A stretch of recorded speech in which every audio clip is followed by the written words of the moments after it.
Notorious Motorsports best-selling mufflers. Let's go mga homies. Tingnan natin kung ano yung mga best-selling mufflers ng Notorious Motorsports.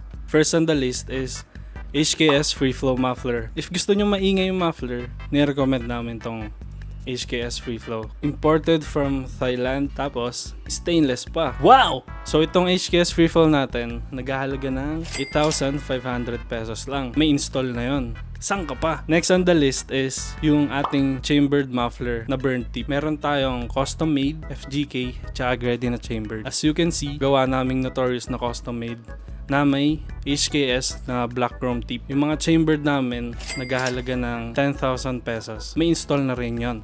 Next on the list is yung Notorious custom made spoon muffler natin. Inspired to ng Spoon N1 muffler. If naghahanap kayo ng matibay and similar sound tsaka quality, ito para sa inyo. Especially dun sa mga naka-Honda dyan. Ito nare-recommend namin sa mga customer na gustong umingay yung kotse. Nagkakahalaga to ng 7,500 pesos lang. Sama ng installation doon. So, saan ka pa? Next on the list is yung HKS muffler tip natin. Perfect to para sa mga naka-diesel na kotse. Kagaya ng Montero, Fortuner, basta mga SUV and pickup. Nagkakalaga to ng 7,000 pesos sama na install. And additional, pwede rin pala to bolt-on or welded. So, yun yung mga best-selling mufflers ng Notorious Motorsports.